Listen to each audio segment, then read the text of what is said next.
Hi, and welcome to another episode of the Data Strategy Gurus podcast, again live from QlikView here in Las Vegas. I'm joined by Angelika Klidas, who's operations manager at Bitmetric and a professor at the Higher University of Amsterdam. Yeah, the Amsterdam University of Applied Sciences. Okay, thank you, You're welcome. Angelika, nice to meet you finally. Yeah, finally. Yes. After so many years. Yeah. So I think a good opener is you recently put all your knowledge together in a book about data management. About data literacy. Data literacy in practice, and actually data management is included as it is one of the 4 important pillars that we addressed. Yes, and data literacy. It's a big word being used, and data culture as such, which would be the first kind of 3 topics where you should say to companies that will get more education on how to use data and should educate their workforce and employees on using the data in a better way. Yeah, well, what we used and what we also described in the book is that we have 4 pillars, 4 important pillars that we use to form a data culture. And that's addressing it from an organizational point of view, addressing it from a data management point of view, the analytics part, and of course the educational part. So those 4 elements we bring all together with all kinds of examples, and then we help organizations to grow. Okay. You're as well you're teaching that, so helping people understand that better. You're using all that knowledge as well as consultant, let's call it like that, for Bitmetric as well. Exactly. And the book you've been written in co-authoring together with somebody from Qlik. Yeah, I co-authored it with Kevin Hannigan. He is the Chief Learning Officer at Qlik, and he will be presenting today as well. Yeah, and Kevin Hannigan runs as well the academic program. Exactly. Yeah. And so what is involved, or how did you got involved in the academic program together with Qlik? Okay, since 2007 I started using QlikView as a student, actually. I'm a late bloomer. I was studying at that moment at the University of Applied Sciences, and I fell in love with the product. I took it with me to UWV, where I used to work at that moment, and then I was asked also to become a teacher because they saw I was quite handy with the tool, and so it grew. And then at the end, in 2014, QlikSense came, the first version, and from there we started using QlikSense, and then at one point the Qlik academic program, and I immediately grabbed into it because I was using Qlik already in my classes. Yeah, so you're not really teaching the tool as such, but more on how you should use the data in the tool and get the insights out of the tool. Exactly, but also how to read the insight and question the insights as well, and use the correct visualizations. Oh yeah, so really the storytelling part is an important part. Also yes. Yes. Yeah. So and what do you see is where most customers or people you talk to that are working in the data management space, what are the biggest problems they are facing for the time being?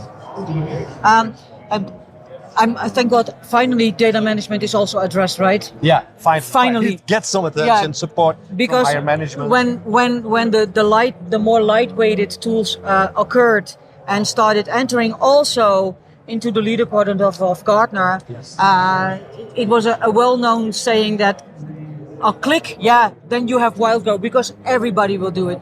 Microsoft is doing the same, actually, right? Everybody can build Microsoft dashboards, but finally we also address now the data management element, the data governance, the data pipelines. So that's an amazing development, and that's very important also to discuss with your customer, but also with your students.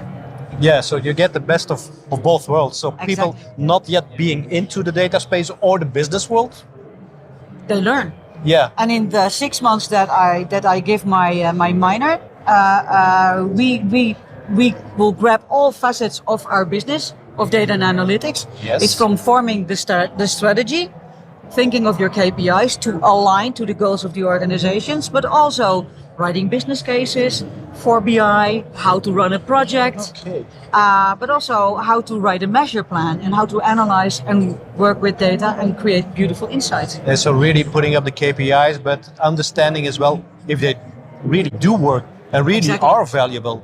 Exactly, because they need to align with the goals of the organization. Yeah, because mostly I see we have somewhere a business strategy, nobody knows Nobody can tell you what the business strategy is, unfortunately, or no matter that you ask it 5 times, whatever. And then somebody has a tool and starts playing with the data, and you're so technology focused instead of aligning and really bringing value to your data. They say, let's have it all. Yeah. Let's measure it all instead of looking at the organizational goal. So data strategy, our mutual topic, is very important. Yeah. So and what strikes you the most in doing all the things? Is it really working with the customers or the teaching part of? I recently found out that my on button is teaching. Yes. Because that makes me very happy. But I'm fortunate that at Bitmetric, I developed the academy and a complete data literacy program as well. I can teach there, but I can also teach at the university. So I have the best of both worlds.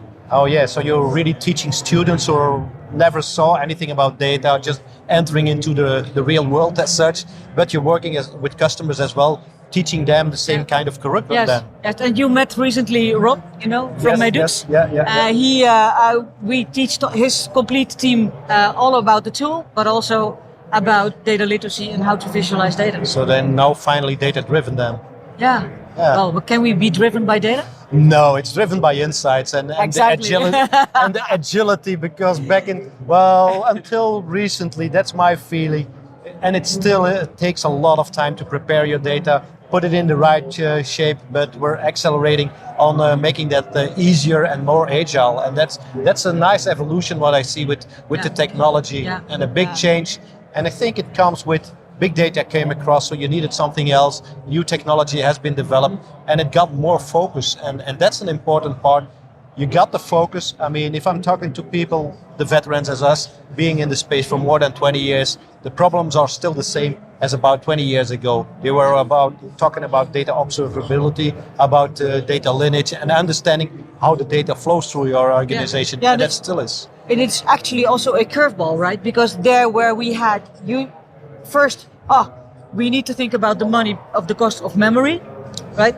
Then memory became cheap, and now we are working with consumption and capacity models. Yes. So it's a curveball action again. So we do have to think about performance, but also about what data do we need, because we create so much data, 1.7 megabyte per second, every person on the globe.